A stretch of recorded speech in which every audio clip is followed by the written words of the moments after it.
My full name is Eugene H. Gregory.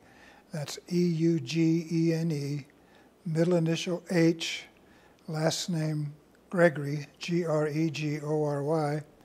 My birth date is November the 14th, 1932, and I was born in St. Louis, Missouri. Please tell me about your family background and your siblings when you were growing up. Okay. I have one sister. Her name is Judy, and she's 10 years younger than me. She lives in Sacramento, California. My father has the same name as I did, as Eugene H. Gregory. He was born in Murfreesboro, Illinois in 1909. My mother's name was Lillian. She was born in 1915 in East St. Louis, Illinois. What was the other thing you asked? And what school did you go through there? Was it in the St. Louis? No, I went to grade school in... What school? Grade school, we call it, grades 1 through 8. Oh, okay. Grade school, okay. Yeah. I went to grade school at 3 different grade schools in East St. Louis, Illinois. The first one was Washington Grade School, then Park Grade School, and then Monroe Grade School. And then we moved out of East St. Louis to a little town called Cahokia, and I went to Maplewood Grade School there for the last 3 years of grade school. Then when I graduated, I went to high school in a city called Dupo, D-U-P-O, Yep. Illinois. After that, I don't know whether you want me to go there yet, but after that, in 1951, I joined the United States Marine Corps. So when was you graduated high school in 1951? 1950. 50. What month? Do you remember? June of 1950. June. So around the time that the Korean War broke out. That's correct. That's exactly correct. Broke out in June of 1950 with the invasion from North Korea. So like I said, and then I worked for about roughly a year, a little less than a year, at an office in St. Louis for a company called Laclede Steel Company. And then at that point, I joined the United States Marine Corps. And on March the 4th, 1951, sorry, March the 5th, 1951. You enlist? I did. Okay. Before we talk about it, did you know anything about Korea around the time that you graduated high school or when the Korean War broke out? Not really. All I could do, I could locate it on a map, of course.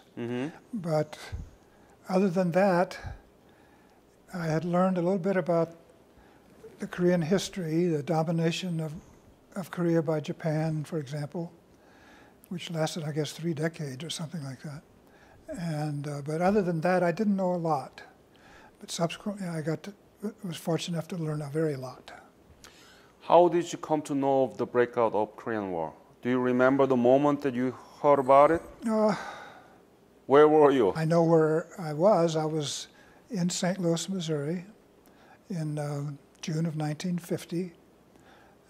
I'd recently graduated from high school, and I had gotten this job in St. Louis. But I guess when I was a young person like that, I just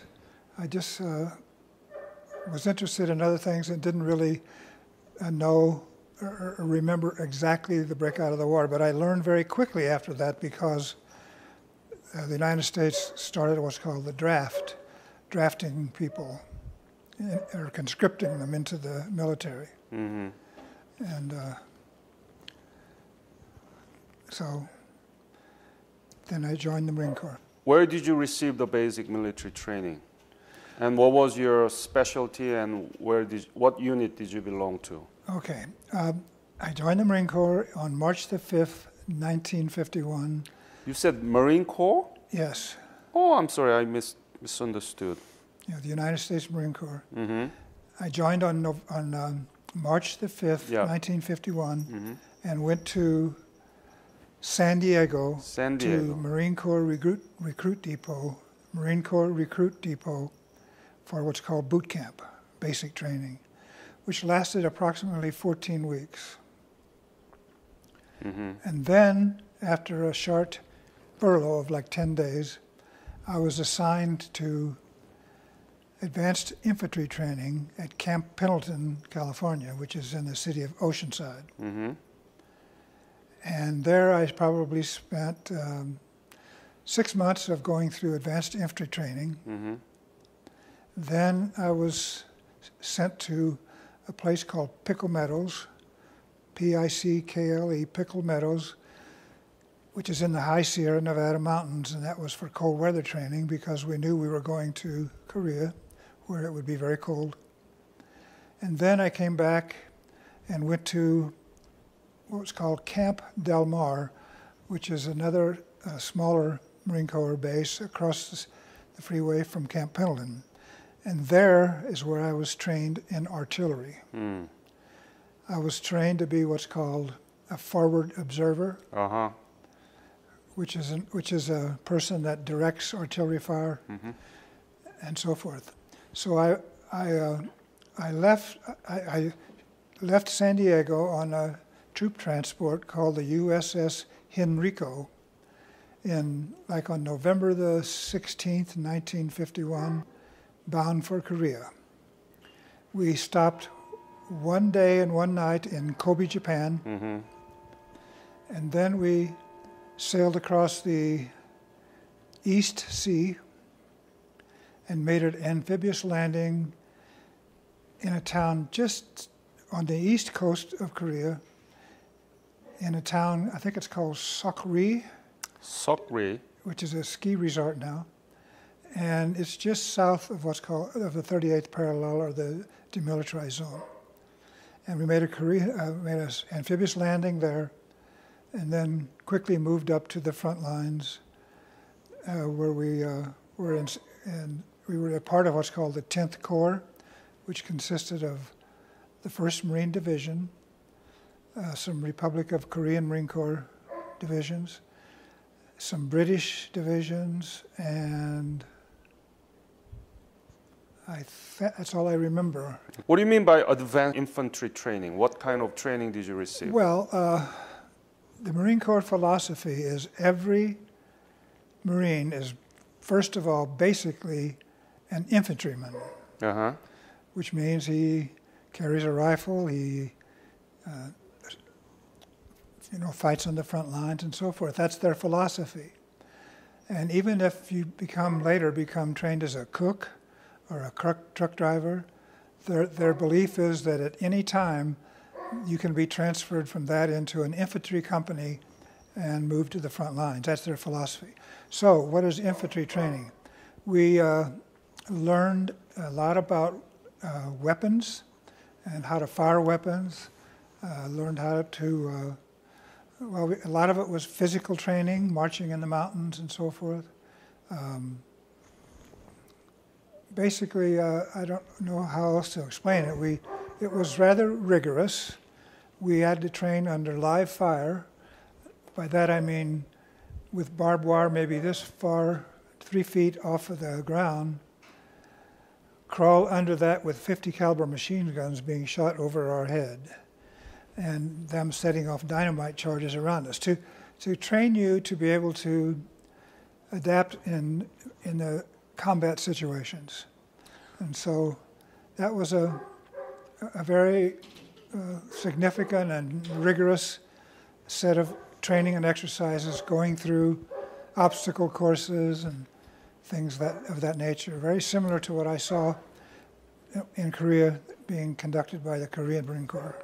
What about the cold training in Nevada? That was in the Sierra Nevada mountains. What kind of training was it?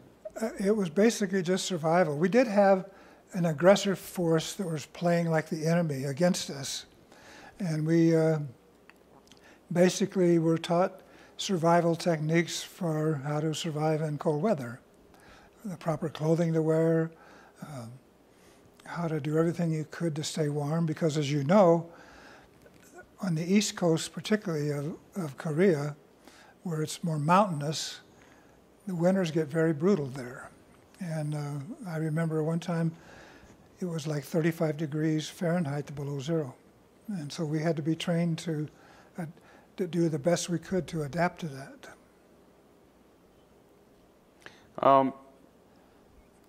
Compared to the cold weather in the desert and that of Korea, what is your...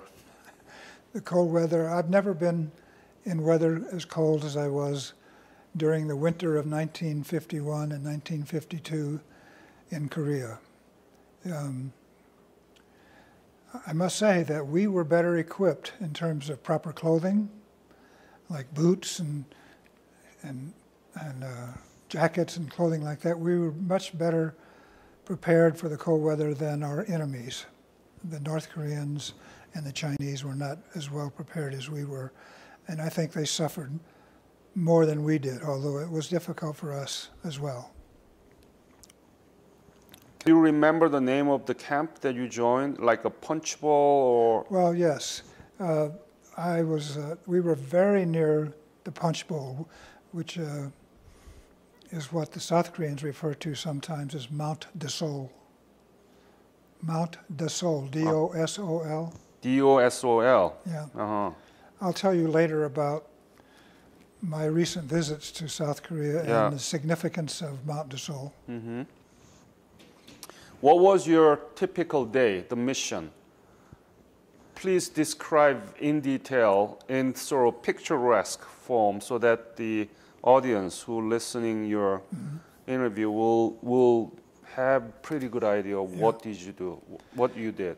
Okay. Well, my organization was the 2nd Battalion of the 11th Marine Regiment of the 1st Marine Division. That was my outfit. Since we were artillery, we were not right on the front lines where the combat was occurring. We were in a support position where we had what we call batteries, which consists of 6 cannons, 105 millimeter cannons. And there were, in the battalion, there were 3 batteries. And so we were in a position where we supported the infantry when they were being attacked or when they were launching attack, so forth. We provided artillery fire to support them. Mm-hmm.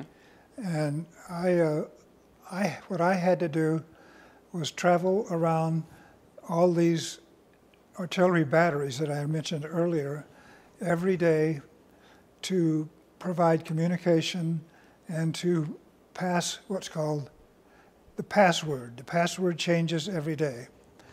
And the purpose of the password is if you're on guard duty or something like that and someone approaches you and you don't know who that is, the first thing you do is you ask them, what's the password?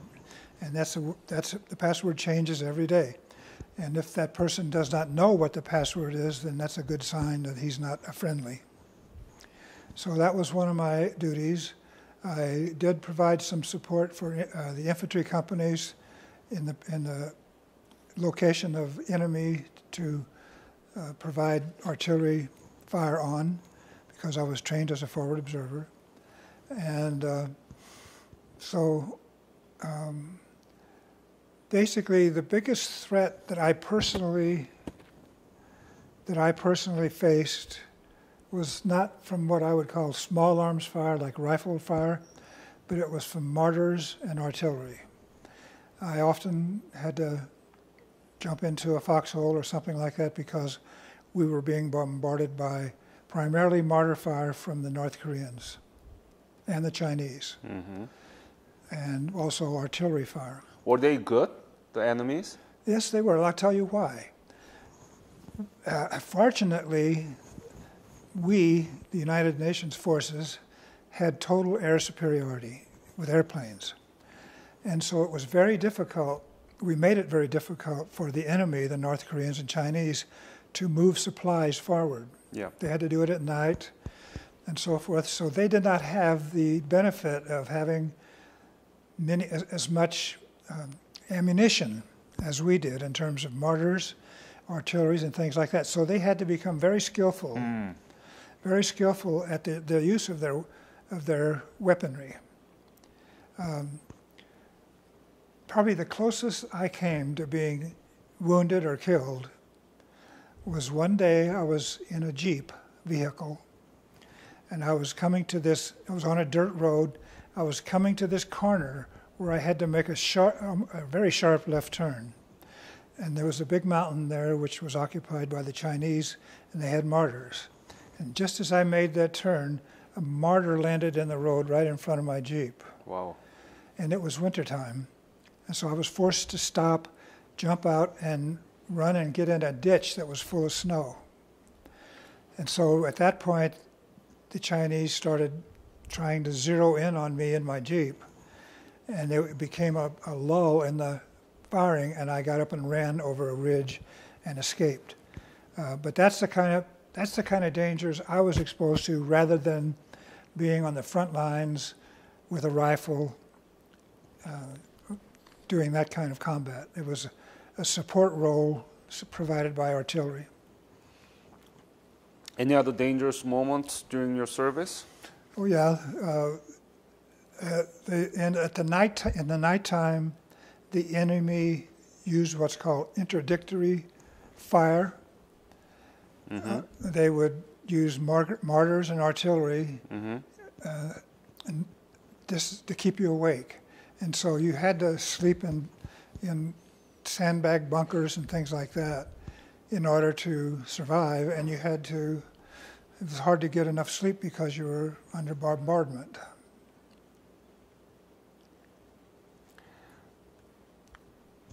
Were you scared? Be honest. Well, what were you thinking when you were in the country where, mm-hmm. the country that you never heard before?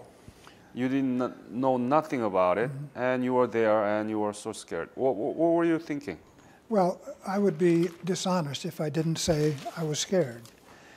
When we made the amphibious landing at Sokchi in November of 1951. Oh, Sokcho. Sokcho. Yeah. Sokcho? Yes. Okay. Sokcho. Right. Yeah. That was the most scared that I was. Why? Well, because we didn't know what to expect. We didn't know whether we would be coming into the beach and there would be enemy there, but it turns out they were not there. But we were met by a bunch of South Korean children. And what we did at that point is we got on trucks and drove maybe 5 kilometers or something like that from there up to the front lines. Mm-hmm. And as we were going up there, we could see the battles going on. We could see artillery fire and things like that. And it was, quite honestly, very scary for someone just entering combat zone for the first time in their life. And so anybody who says that they're going into combat and they are not scared, I don't believe them. Now, as time went on and I became more experienced, more combat aware, the fear diminished, but it never goes away. When I was due to come back home after 11 months. But when was it? Remember? Yeah, I was supposed to come home in October 1952. Mm-hmm. And we had a couple of very devastating battles, Heartbreak Ridge and Pork Chop Hill. Yeah. And we suffered severe casualties. So those of us who were supposed to come home in October got extended 1 month. And I just knew at that point, wow, I'm supposed to be going home and I can't go, maybe something's going to happen to me. Mm-hmm. But fortunately, I survived that last month and was able to come home. Mm. We left South Korea like in the middle of November 1952. We made one overnight stop in Sasebo, Japan, and then sailed home to San Francisco. Mm. What was the most difficult moment during your service? Looking upon all those. Probably the most difficult moment that I had was the one I referred to earlier, when I was pinned down by mortar fire on this dirt road and the Chinese were right up there on the mountain. They had a clear view of me. And that's probably the time that was probably the most difficult moment of my military service. other than that, the training that I got was superb. The support that I got from my fellow Marines, my buddies, my officers was excellent, very supportive. So that was the most difficult, most chilling instant for me, was when I was pinned down by mortars. Tell me about the life. How? I have photographs I could show you. Sometimes we had tents which slept four people on little cots, and it was very, very cold in the wintertime. And we had these little stoves in the middle of the tent that were fed by oil that came from the outside. Sometimes we lived in those. Sometimes we lived in, I could show you pictures, sandbag bunkers. We never had to sleep in what are usually referred to as foxholes, just little digs in the ground. But we did sleep in sandbag bunkers, slept in tents, things like that. I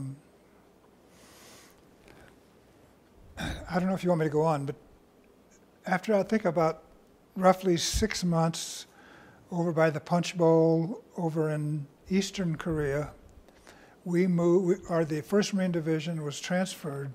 First of all, the 1st Marine Division never left the front lines the whole 3 years of the war. Our division was transferred over towards the west to very near Panmunjom. Mm-hmm. And that's where we were for the last 5 months or so that I was in South Korea before we rotated out and came home. And there we, again, lived in sandbag bunkers and provided artillery support and so forth for the front lines. What was your rank at the time? When I was in Korea, my rank was corporal. When I got back, I was promoted to sergeant, and I was discharged, I was discharged as a sergeant on March the 4th, 1954. How did you put all those experience, the fact that you were in Korea, fought and risked your life, into a perspective? I think, as you know from the history, that was the beginning of what's referred to as the Cold War. I went there under the belief that we were doing the right thing to protect the South Korean government from communist control. And we did that. We succeeded in doing that. And when I left South Korea in November of 1952, South Korea was a devastated country. Their economy was in turmoil. Their financial situation was desperate. Their infrastructure was destroyed, and so forth. And I was very sad about that. And when I left there, I never dreamed that I would ever go back. Mm-hmm. But it turns out that in 2009 and 2010, I was invited back. And I was invited back and supported on that trip by an organization I belong to called Marine House USA, which is headquartered in Los Angeles, the South Korean government, the Korean Marine Corps, the Veterans Administration, Korean Veterans Administration, and a number of other organizations in South Korea supported what to me became an experience of a lifetime. I first went in June of 2009 and then again in June of 2010. One of the purposes, not the entire purpose, but one of the purposes was to celebrate with the South Koreans, primarily in Yangu, mm-hmm. the battle of, the South Koreans call it the Battle of Mount Dosol, D-O-S-O-L. We refer to it as the Punch Bowl, the Battle of the Punch Bowl. And that battle was fought with the United States Marine Corps fighting alongside the Korean Marine Corps. And it was a very The battle lasted like 20, 21 days, and it was very devastating on both organizations. The combined killed in action was in excess of 500 between the Korean Marine Corps and the United States Marine Corps. So it's a very significant event in the history of the South Korean people. And so when I went over there in 2009, 2010, they took us to Yangon. We participated in all kinds of celebrations. We marched through the city of Yangon, and elderly Chinese women would come out and put a big wreath of flowers around our head. We were treated to concerts, demonstrations of all kinds by the Korean Marine Corps. And then we were taken up to Mount de Sol, and I can show you a picture over there, taken up to Mount de Sol, where there was a very significant celebration that took place to honor those who were killed in action in that battle. And we, each of us, there were always 6 of us that went. Each of us would take a white rose with white gloves on, and we'd take it up and place it on this memorial that memorializes that battle and the people who died in that battle. So that was not the primary, that was not the only purpose of our trip. It was also the South Koreans wanted to show us appreciation for what we did. And I was extremely impressed with how they treated us. We were treated like royalty. We went to big banquets every night. One was hosted by Lee Myung-bak, who was the former president of South Korea. I can show you gifts, lots of gifts that we were given and so forth. And it was a custom then, at these banquets that we went to, that everybody would go around the table and stand up and give a little talk. And I always made the following points. I said, when I left your country, you were devastated. You were a country that wanted and needed foreign aid. In the past 60 years, you have made history. You have grown to be number 10 in the world economy, one of the highest tech countries in the world, and a major military and economic ally of the United States and the Far East. And having been a physicist myself and know what's involved in developing technology, I know that you people, through your own diligence and so forth, have made history. And the second point I would always make is, we in the United States was not the first time that we stepped forward and provided military support and financial support to other countries who were in dire circumstances, like the Second World War. But what's different in this situation is the thanks that you show us, how you hold us in reverence, and how much you appreciate what we did. Because of what you feel that is the reason why you were given this opportunity to apply your education, to apply your skills, to apply your resources and your hard work to become what you are now. You are now a country that not accepts foreign aid, you provide foreign aid. You are a country that has grown to be one of the highest tech countries in the world. And so I have never been so impressed, and both those times that I visited, how much appreciation we were shown as veterans. We, from the small children all the way up to the highest level of government officials, the military, private industry, and so forth, all they wanted to say was, thank you. Why do you think there is such a difference? You know, that's a very good question, and I don't have a good answer for it, because in all the cases, let's take France, for example, or Great Britain. Because of us, we stepped in and fought beside them and defeated the Nazi Germany and Japan. They, as a result of that, were able to move forward and become successful. Right. The same thing happened in South Korea. If we, primarily the United States, but it was a United Nations effort, but it was primarily the United States. If we had not stepped forward, it's clear to me that South Korea would have been overwhelmed by the North. Right. And today they would have been probably a communist nation, and they would not have had the opportunity to do what I said earlier.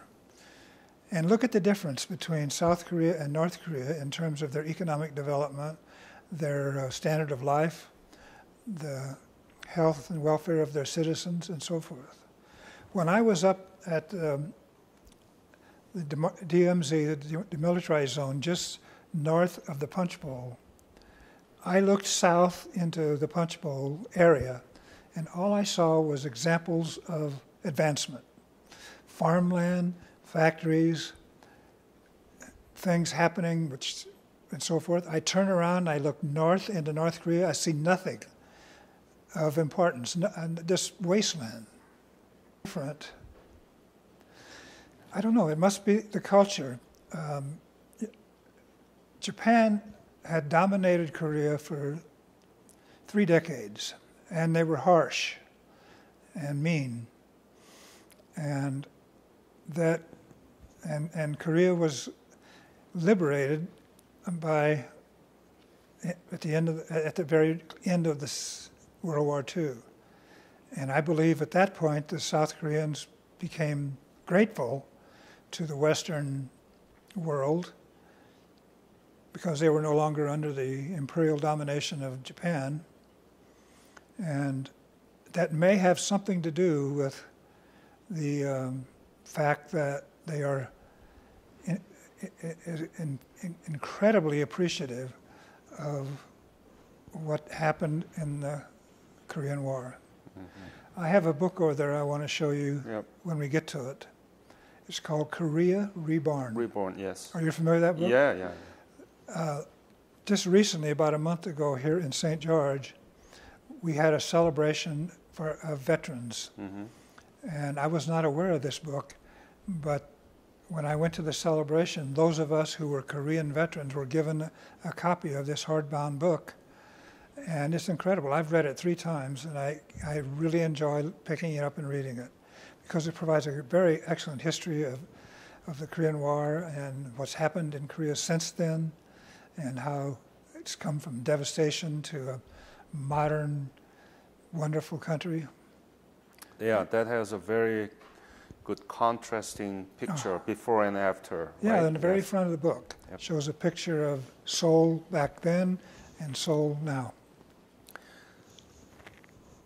Tell me about the life after you returned from Korea. Now retired professor? Mm-hmm. Or well, when I got out of the Marine Corps, it was in March of 1954. And for a short time of like 6 months, just to make some money, I worked as a roustabout in the oil fields in California. Then I came back home to St. Louis, Missouri.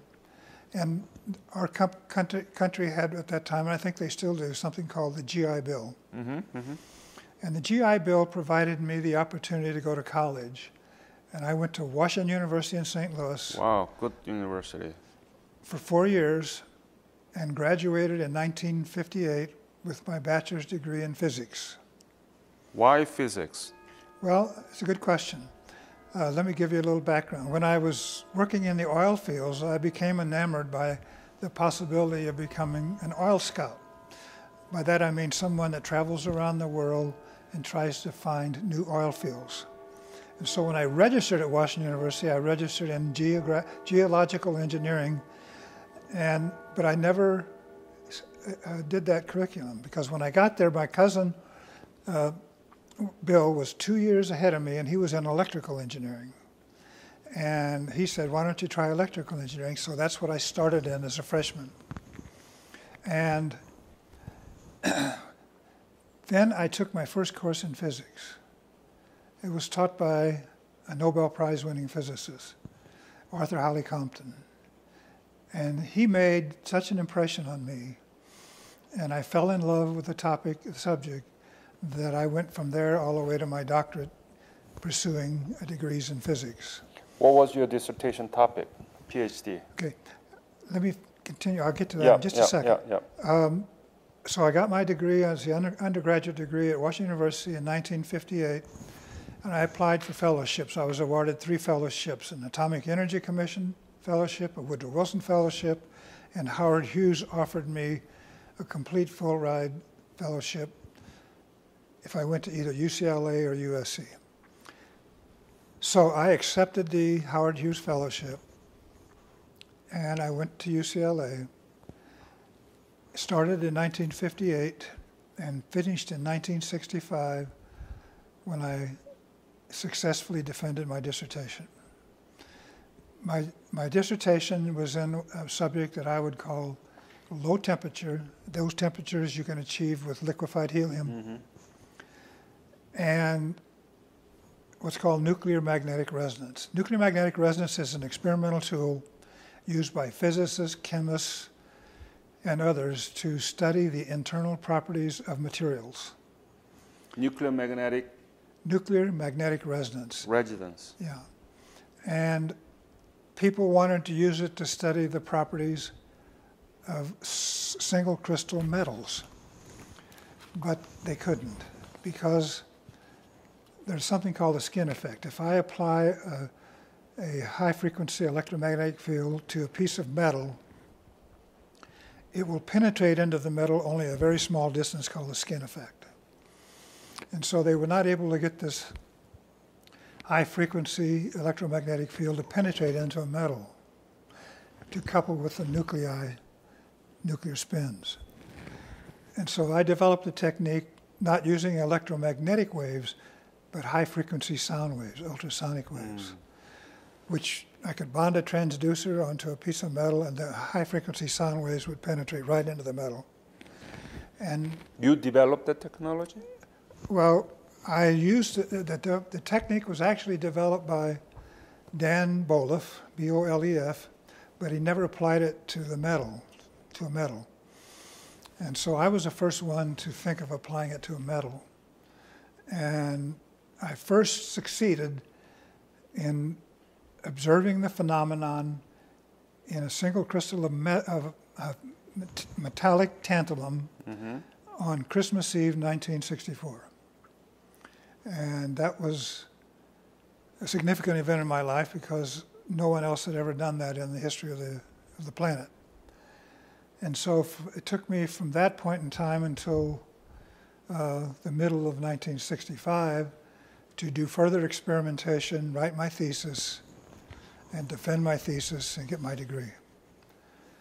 So I got my degree in very late 1965, and I stayed at UCLA as an associate, and as a assistant professor in residence, it was called, and taught a first-year course in introductory physics, primarily for engineers, physicists, and pre-dental and pre-med.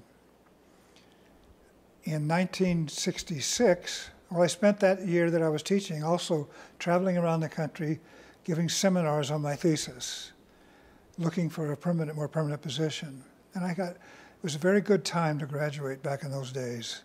I got 14 job offers, roughly divided between academic and industrial careers. Bell Laboratories in Murray Hill, New Jersey, for example, Fairchild, Sandia Laboratories in Albuquerque, New Mexico, and so on. University of California in Santa Barbara, Rice University in Houston, and California Institute of Technology in Pasadena, California. So I selected Caltech, and I went to Caltech as an assistant professor. And I introduced the first course that had ever been taught at Caltech in what's called, we called it then solid state physics. It's now called physics of condensed matter. And I was there from 1966 to 1969. And I was also at that time a one-day-a-week consultant to Douglas Advanced Research Laboratories in Huntington Beach, California. But then that consulting job dried up, and I could not meet my financial commitments based upon my academic salary. And I was also interested in getting into more applied work rather than theoretical, or rather than experimental theoretical work.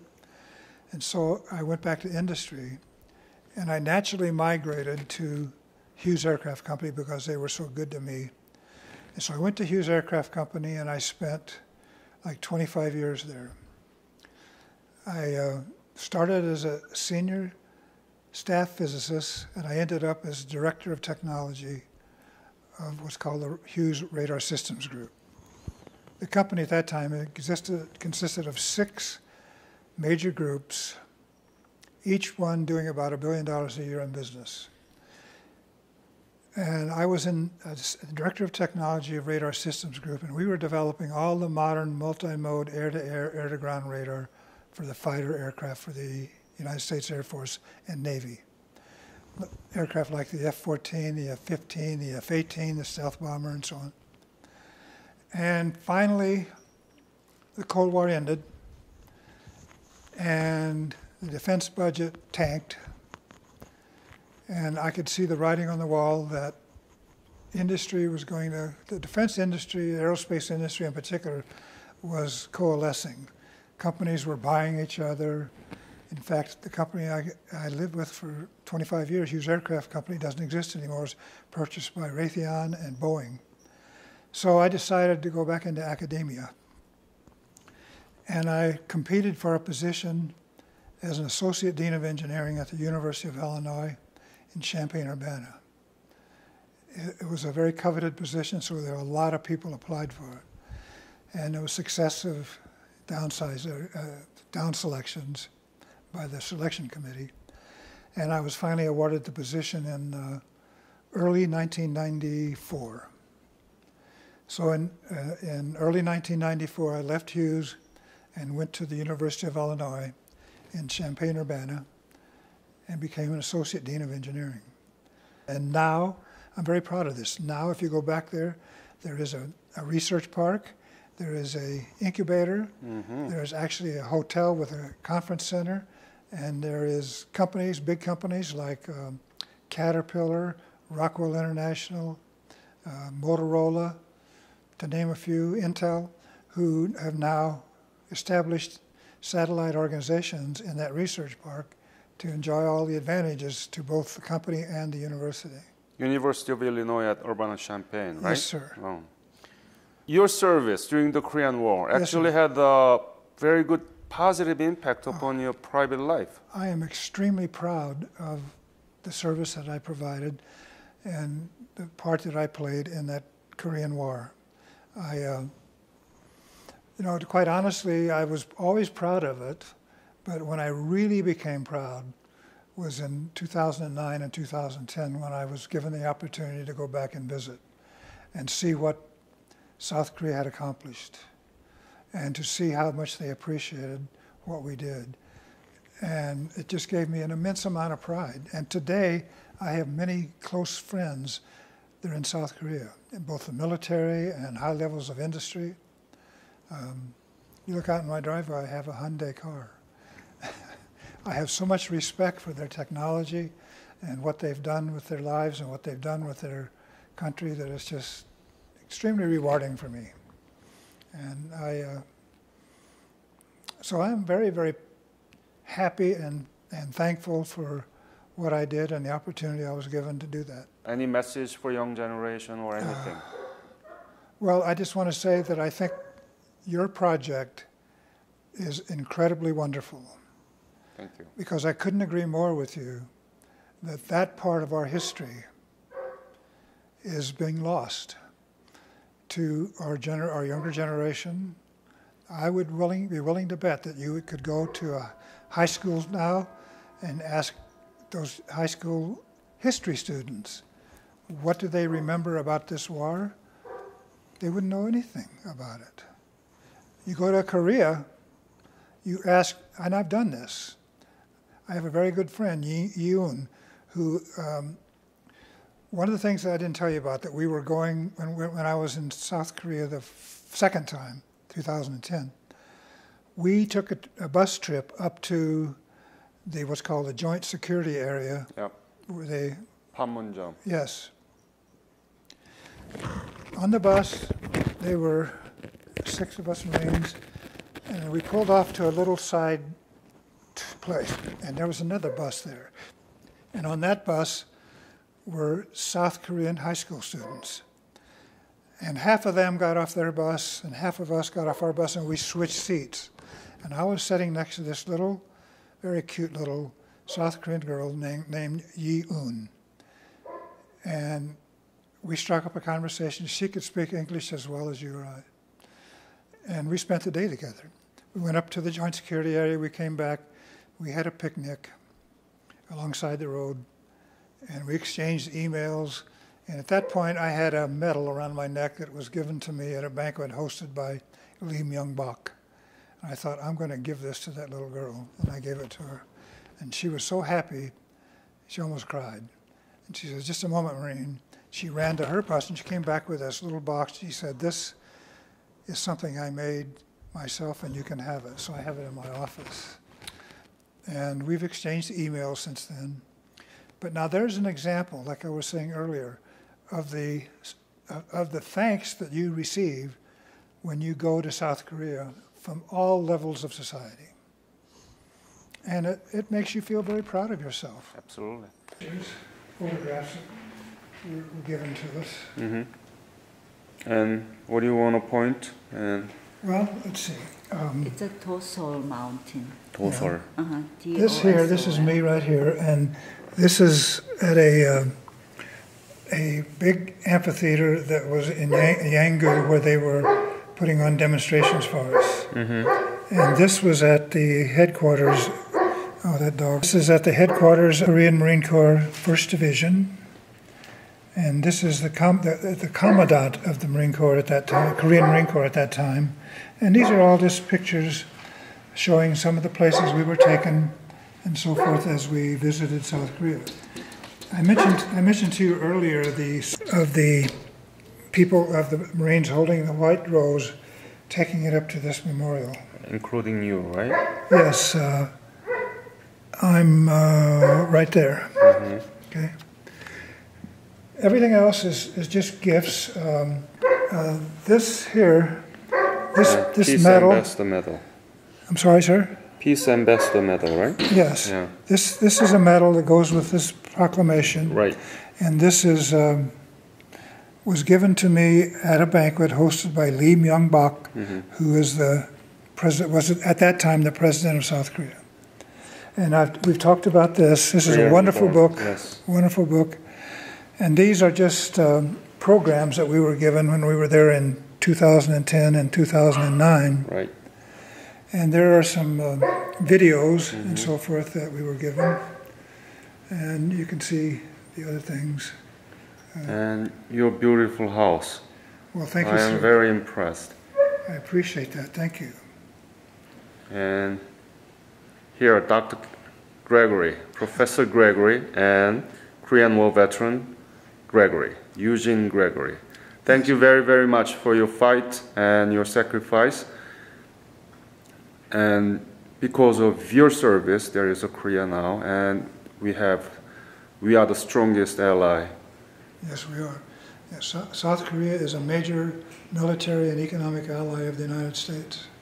Thank you very much again. Thank you for coming to see me.